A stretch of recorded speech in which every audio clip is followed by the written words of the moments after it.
پہلے جائزہ لیں گے عدلیہ کا کہ عدلیہ کے ساتھ ان کے دور حکومت میں کیا سلوک ہوا. ان تمام جو کام پہلے ان کے ابتدائی تھے، 13ویں ترمیم انہوں نے بنا لی اور وہ دیگر ترامیم آ گئی، 8ویں ترمیم ختم ہو گئی. اب ظاہر ہے کہ دوسرا بڑا مسئلہ میرے خیال میں اس وقت ان کو عدلیہ محسوس ہوا کہ جی عدلیہ کے ساتھ بھی کچھ ہونا چاہیے. نواز شریف نے اس وقت سپریم کورٹ کے جسٹس چیف جسٹس جو تھے وہ سجاد علی شاہ صاحب تھے، جن کو بے نظیر بھٹو نے چیف جسٹس نسیم حسین شاہ کے ریٹائرمنٹ کے بعد 2 سینئر ججوں پر سپر سیڈ کر کے انہیں نظر انداز کیا گیا، 2 سینئر ججوں کو، اور انہیں چیف جسٹس آف پاکستان بنا دیا گیا تھا. اور یہ اس بینچ کے جس نے سماعت کی تھی نواز شریف کے پہلے دور کی،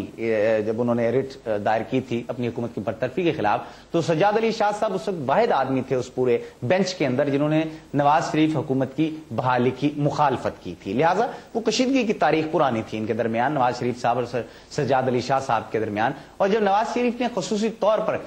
خصوصی عدالتوں کی تشکیل کا ایک کام شروع کیا جو اسپیشل کورٹس ہیں، تو اس سلسلے میں جو چیف جسٹس ہیں سپریم کورٹ کے اس وقت کے سجاد علی شاہ صاحب، ان کے ایڈوائس کو انہوں نے نظر انداز کر دیا. نواز شریف نے چیف جسٹس کی جانب سے سپریم کورٹ میں جو 5 خالی اسامیاں ہیں ان کو پر کرنے سے اس وقت نہ صرف انکار کر دیا بلکہ ان اسامیوں کو انہوں نے سرے سے ختم کر دیا. اور بعد میں بہرحال دباؤ جب بڑا جوڈیشری کی جانب سے، تو انہوں نے اسامیوں کو بحال تو کر دیا لیکن پھر بھی انہیں پر کرنے سے انکار کر دیا. نواز شریف صاحب نے اس بدترین ایک مظاہرہ دیکھنے میں آیا کہ چیف جسٹس کے ساتھ اس جنگ کو سپریم کورٹ کے ججوں میں تک پہنچا دیا اور جج 2 حصوں میں بٹ گئے. اور پہلی بار پاکستان کی جوڈیشری نے یہ دیکھا کہ سجاد علی شاہ نواز شریف کے خلاف توہین عدالت کیس کی سماعت کر رہے تھے، اور دوسری طرف نواز شریف کی ہدایت پر سپریم کورٹ کے ججوں کے گروپ نے سجاد علی شاہ کو جو ہے چیف جسٹس تسلیم کرنے سے انکار کر دیا.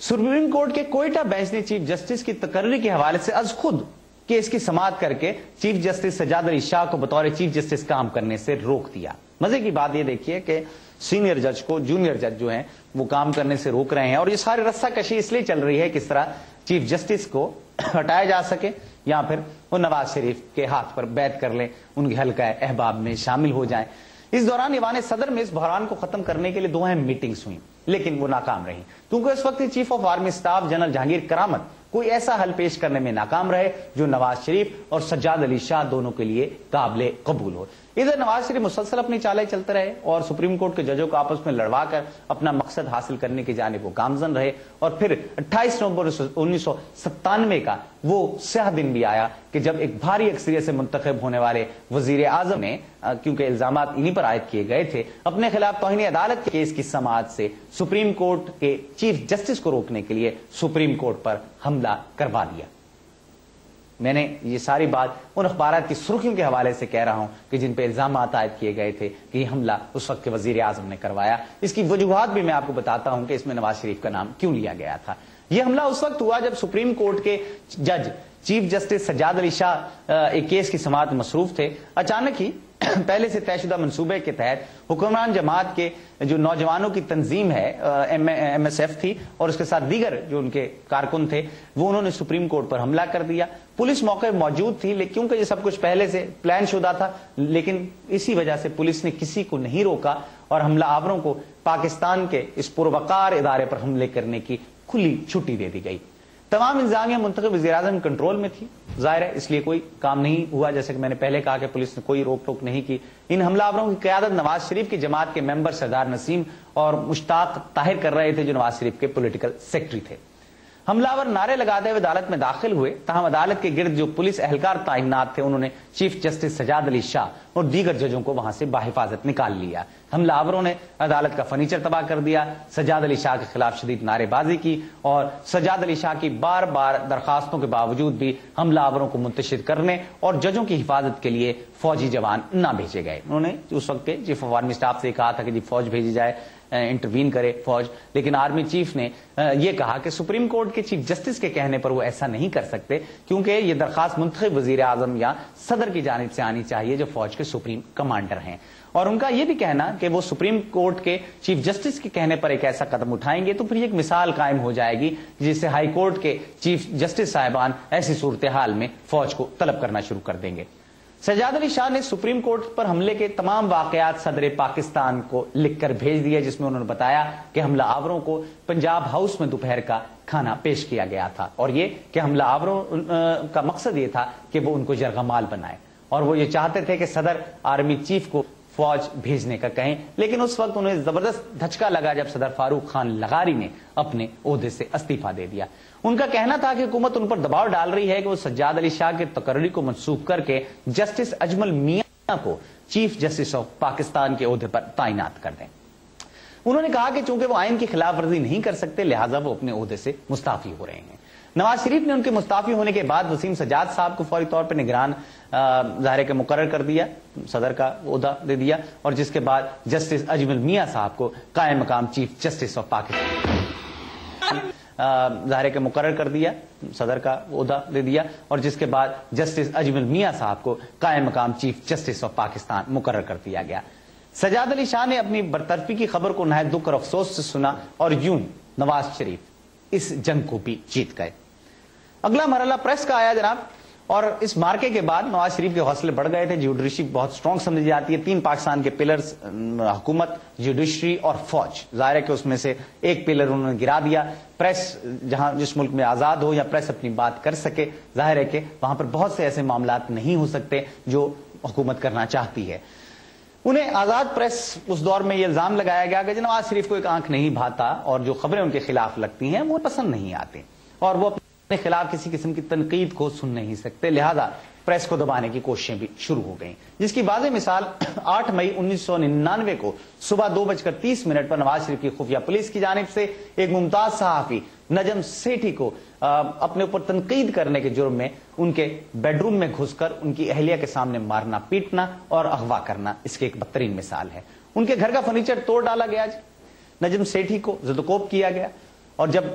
عالمی دباؤ بہت بڑا تو پھر اس وقت ان کو رہا کر دیا گیا۔ دوسری جانب اس وقت کے حساب بیورو کے سربراہ سیف الرحمان کو نواز شریف نے پاکستان کے سب سے بڑے اشاعتی ادارے جنگ گروپ آف کمپنیز کے دانت کھٹے کرنے کا بھی ٹاسک دیا، کیونکہ جنگ اخبارات کی لگائی گئی بعض خبروں پر نواز شریف کو مبینہ طور پر شدید اعتراض تھا، اور سیف الرحمان یہ چاہتے تھے کہ جنگ چند نامور صحافیوں کو جو حکومت کے خلاف لکھنے کے مجرم ہیں اپنے ادارے سے فارغ کر کے حکومت کے ہاتھ پر بیعت کر لیں۔ اس مقصد کو حاصل کرنے کے لیے پہلے حربے کے طور پر تمام حکومتی اشتہارات بند کر دیے گئے، اور ہر جائز اور ناجائز ذریعے سے ادارے کو دباؤ میں لانے کی کوششوں کا آغاز ہو گیا۔ جنگ کی تقریباً 60 سالہ سے زائد جو تاریخ ہے، اس میں پہلی بار ایسا ہوا کہ جنگ اخبار 8 صفحوں سے چھپتا 2 صفحات پر آ گیا، کیونکہ جنگ اخبار کو ملنے والا کاغذ کا کوٹا بند کر دیا گیا۔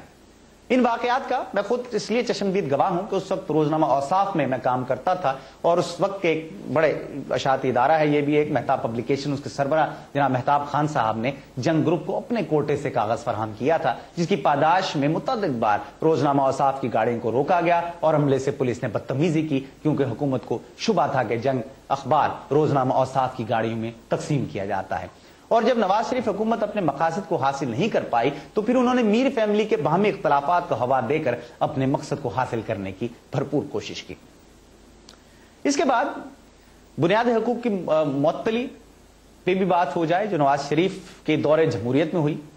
نواز شریف نے ایٹمی دھماکوں کے بعد بہت سی بنیادی حقوق معطل کر دیے، جس میں ان کا بدترین فیصلہ فورن کرنسی اکاؤنٹس کو فریز کرنا تھا۔ ان کے فورن کرنسی اکاؤنٹ کو فریز کرنے کے فیصلے سے پہلے بعض خبروں کے مطابق نواز شریف کے قریبی ساتھیوں نے بینکوں میں جمع اپنی فورن کرنسی راتوں رات نکلوا کر بیرون ملک بھجوا دی، اور حسب روایت بجلی گری تو اوورسیز پاکستانیز اور پاکستان کے کاروباری طبقے پر، جس نے وطن عزیز کی بہتری کے لیے کروڑوں ڈالرز کے اکاؤنٹس پاکستان میں کھلوا رکھے تھے۔ ان اکاؤنٹس کے سیز ہونے کے سبب ہزاروں اوورسیز پاکستانیز کو کروڑوں ڈالرز اور پاؤنڈز کے خساروں کا سامنا کرنا پڑا، اور بہت سو کا کاروبار نواز شریف کے اس غیر دانشمندانہ فیصلے کے باعث تباہ ہو گیا،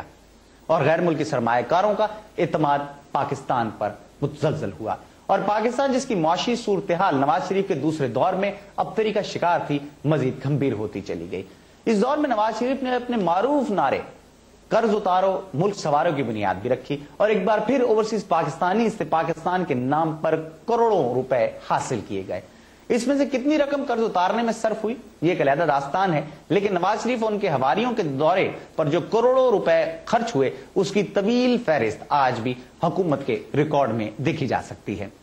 فورن کرنسی اکاؤنٹ کو سیز کرنے اور قرض اتار و ملک سواروں میں حادثہ شدہ رقم کو خرد برد کرنے کی اخباری خبروں کے بعد بیرون ملک مقیم پاکستانیوں نے پاکستان پیسہ بھیجنا تقریباً بند کر دیا، جس سے نواز حکومت کی غلط پالیسیوں کے باعث پہلے ہی سے بحران کا شکار پاکستان مزید مشکلات میں گھر گیا اور پاکستان بقول نواز شریف ایشین ٹائیگر بننے کی بجائے ایک بار پھر گداگر بن گیا۔